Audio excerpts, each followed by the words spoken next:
फिरोज़ अजीज़ deputy CEO आनंद Rathi wealth के मेरे साथ जुड़ गए हैं। फिरोज़, स्वागत है आपका, बहुत बहुत धन्यवाद। आज आप बात कर रहे हैं और इन आंकड़ों को समझाने की आप पुरजोर कोशिश कीजिएगा। कॉशियस हो गया है इन्वेस्टर या कंफ्यूज हो गया है फिरोज़? कविता जी नमस्कार, गुड इवनिंग। जैसे आपने कहा कि ये आंकड़े थोड़े से सबड्यूड हैं, थोड़े सॉफ्ट हैं।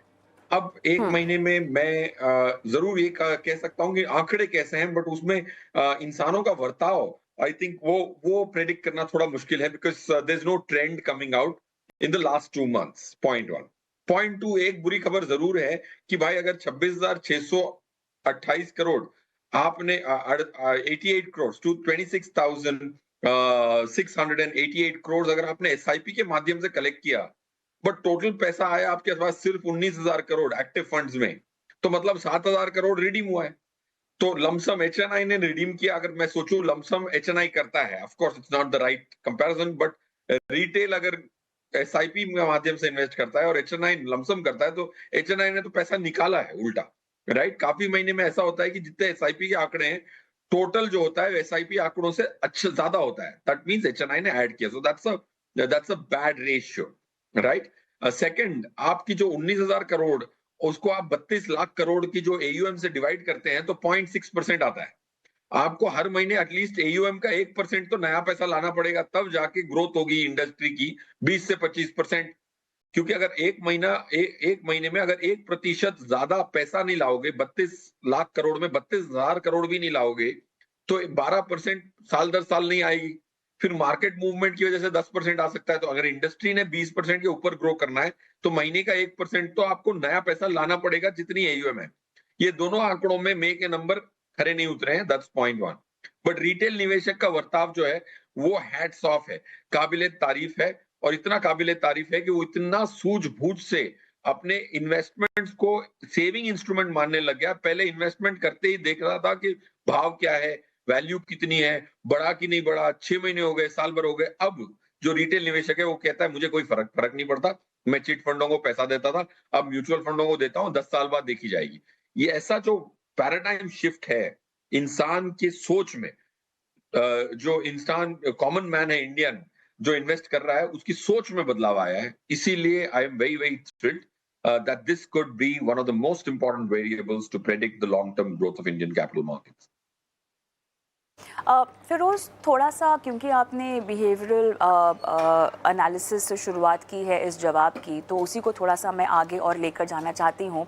लार्ज कैप्स में लगभग 50% निवेश के लिहाज से हम देखें तो कमी इस महीने दर्ज होती भी हमने देखी है। स्मॉल कैप मिड कैप में तो मॉडरेट हो ही रहा था, लेकिन लार्ज कैप्स जो कि हमें स्टेबिलिटी देते हैं, और हमने बीच में कुछ समय में यहाँ पर एक थोड़ा सा अप ट्रेंड भी आता हुआ देखा था, वहाँ पर भी कमी आ रही है।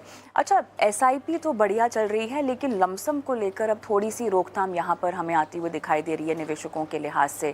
कैसे हम समझे अब इस तरह के ट्रेंड को? कविता जी, लमसम की जब बात आती है ना, तो ये बड़े लोग जो हैं, जो बड़ा अगर किसी ने 100 करोड़ रुपया निकाल लिया, तो क्या होता है कि वो डिस्टॉर्ट कर देता है फिगर।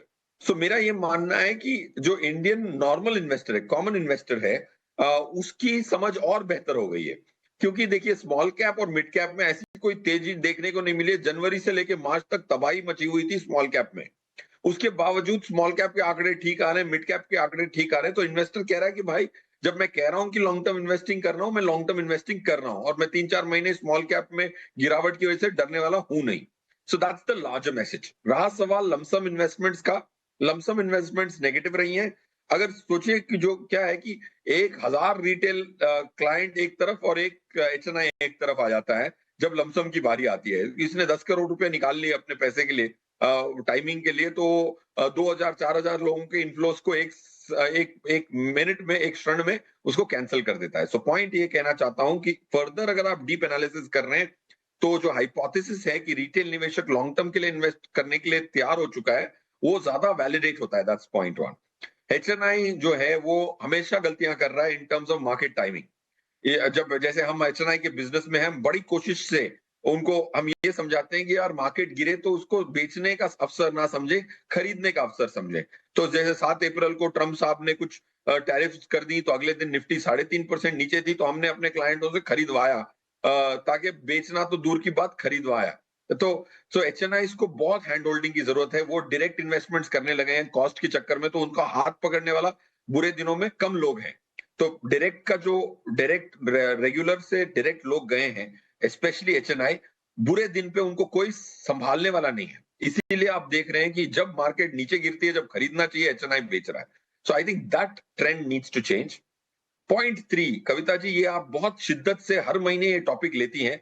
ये सबसे इंपॉर्टेंट टॉपिक है। भले 1 रुपया इक्विटी में किसी का म्यूचुअल फंड से माध्यम से ना भी लगा हो, ये डेटा देखना जरूरी है। मैं आपको थोड़े आंकड़े देता हूं। कोविड के साल के बाद, FY21 के बाद, डोमेस्टिक इंस्टीट्यूशनल इन्वेस्टर्स ने इक्विटी में 14 लाख करोड़ लगाए हैं, 14 लाख करोड़, और एफआईआई ने 0 लगाए। जितने भी लगाए उतने निकाल चुका है वो। FY22, FY23, FY24, FY25, FY26 चल रहा है। Total FII inflow is 0, net cancel हो गया। और उसी दौर में डीआईआई की टोटल अगर मैं पढ़ूं, FY21 में 2,21,000, फिर उसके बाद 2,55,000, 2,09,000, 6,08,000 लास्ट ईयर, एंड 95,871 सो फार। तो डीआईआई की बर्ताव समझना हर इक्विटी मार्केट निवेशक के लिए बहुत महत्वपूर्ण होगा। अगले 10 साल में I wouldn't be surprised if DIIs are going to pump in 30-40 lakh crores and FIIs will have a significantly smaller proportion. So I'm very glad, कविता जी, ये नंबर आप ट्रैक कर रही हैं। ये म्यूचुअल फंड वालों के लिए नहीं है ये नंबर। किसी का भी अगर एक भी रुपया इक्विटी में लगा हुआ है तो ये देखना जरूरी है, क्योंकि उसके 7 साल पहले, कविता जी आप भी आश्चर्यचकित हो जाएंगी, उसके 8 साल पहले, FY21 के 8 साल पहले टोटल इन्वेस्टमेंट DII से सिर्फ 2 लाख करोड़ थी। 8 सालों में 2 लाख करोड़, 4.25 सालों में 14 lakh crore. So that's why DII numbers far more important than the AMFI number। लोग कहते हैं भाई AMFI नंबर से मेरा क्या लेना देना, अगर आपके पैसे बिल्कुल इक्विटी में बिल्कुल है तो लेना देना है। जी बिल्कुल। अच्छा, एक और पहलू जो सामने आ रहा है, ये तो निवेशकों के लिहाज से हमने समझाइश ले ली है आपसे, लेकिन अब जो फंड मैनेजर्स का पैसा भी जो कैश के तौर पर हमें बैठता हुआ दिखाई दे रहा है, कैश होल्डिंग्स जो अक्रॉस फंड हाउसेस का आंकड़ा आया लगभग 2.15 लाख करोड़ का, क्या टाइम करेक्शन का और इंतज़ार हो रहा है फंड मैनेजर्स की तरफ से जो इतने बड़े कैश पाइल पर ये बैठे हुए हैं?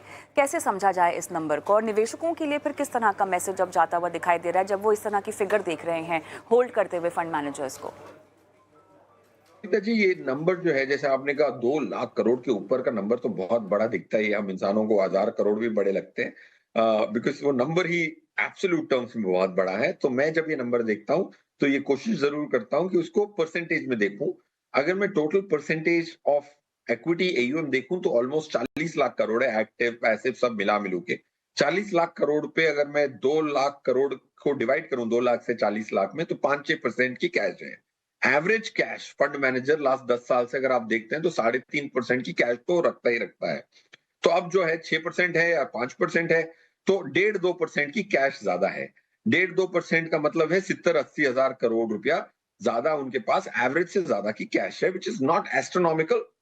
ये काफी अप्रैल और मई के महीने में अगर आप देख रहे हैं तो काफी डिप्लॉयमेंट हुई है। जैसे अप्रैल और मई में, जैसे मैंने कहा कि 95,871 करोड़ लग चुके हैं, तो 70-80,000 crore is not too much of money, more than the average cash holding which a fund manager is used to holding.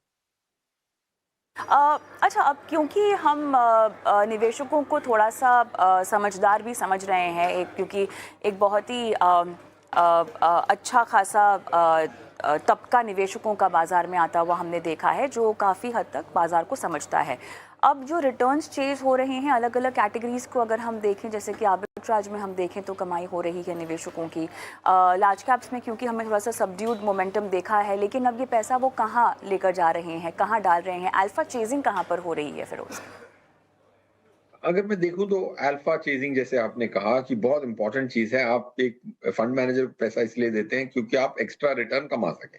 तो मल्टी कैप जिसमें फंड मैनेजर को ज्यादा फ्रीडम मिलती है, 25% हर तीनों कैटेगरी में, लार्ज मिड स्मॉल में होता है, और 25% फंड मैनेजर की डिस्क्रिशन पे होता है, उसी में पैसा जोरों शोरों से आ रहा है। 3,000 crore which is almost about 1/6 of the money has come into multi cap schemes. उसमें 17% का इजाफा मंथ ऑन मंथ भी देखने को मिला है। आई थिंक सही रणनीति है। अगर आपको ये पता नहीं है कि कौन सी कैटेगरी में डालना है, लार्ज मिड और स्मॉल में कंफ्यूज्ड हैं, जैसे आप शुरुआत में कह रही थी, तो मल्टी कैप खरीद लें। वही निवेशक कर रहा है, और आई थिंक सही सही चीज कर रहा है, उसमें थोड़ा इजाफा देखने को मिला है। That's the highest change, percentage change between April and May, and rightly so. ये आपने ये भी देखा है, छोटी थोड़ी सी जो एसेट्स हैं उसमें फोकस्ड में 7% का इजाफा है मंथ ऑन मंथ, बाकी काफियों में डिडक्शन ही है। I think multi cap is a clear trend कि 17% ज्यादा पैसा कलेक्ट किया, कुल मिला के 3,000 करोड़ कलेक्ट हुआ है। धन्यवाद फिरोज, आपका आपने समय दिया इस पूरी चर्चा के लिए।